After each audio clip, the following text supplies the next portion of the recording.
আসসালামু আলাইকুম। মালয়েশিয়া শ্রীলঙ্কা থেকে বলতেছি। আজকে আমাদের এরিয়া নিয়ে কিছু কথা বলবো।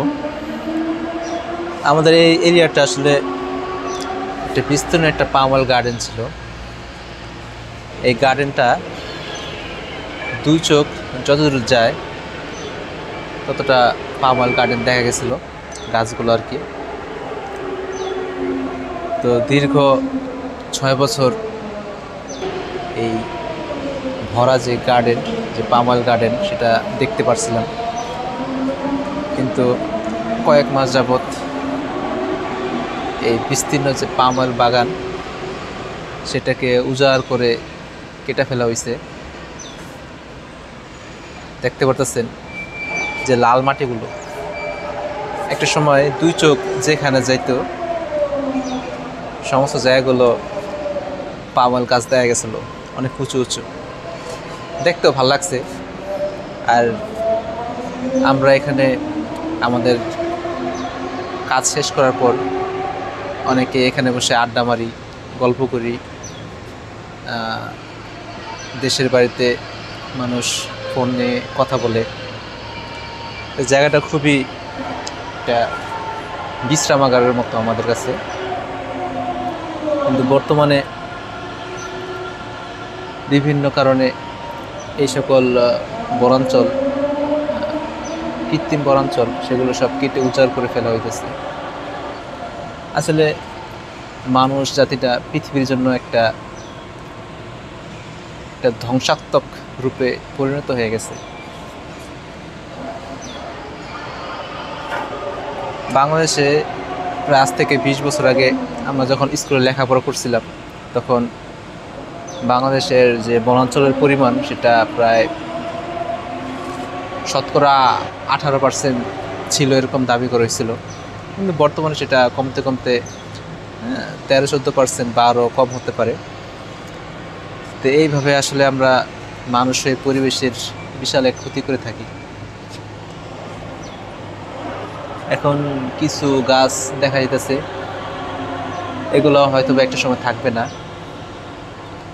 আর বিগত বছরগুলোতে এখানে কতটা গাছপালা ছিল সেটা এখানে আপনারা দেখতে পারতেছেন।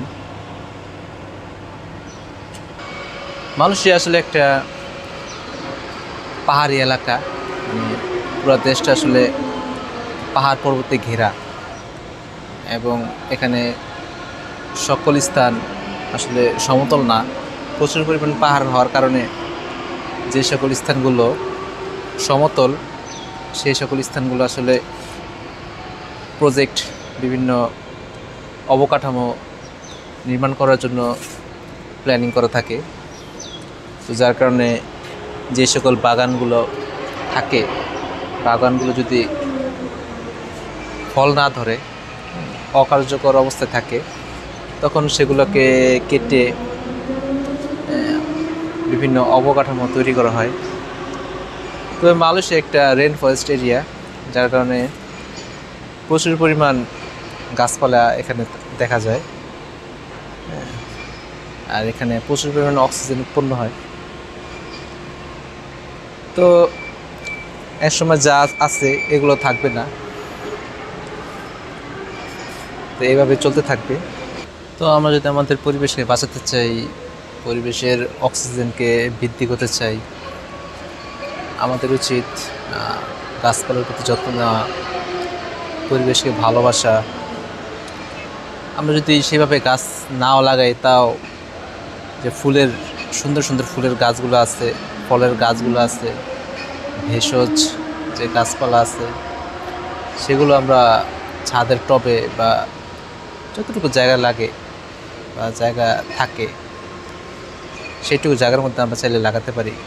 এটা আসলে একটা অভ্যাসের বিষয়। অভ্যাস হলে আমরা আসলে অনেক কিছুই করতে পারবো। আর যদি অভ্যাস না থাকে, বদ্ধ অভ্যাস থাকলে যতই সুযোগ থাকুক, সেটা আসলে কাজে লাগবে না। তো এই বিষয়টা সকলের ভাবা উচিত, পরিবেশে কীভাবে পরিষ্কার রাখা যায়, সুন্দর রাখা যায়।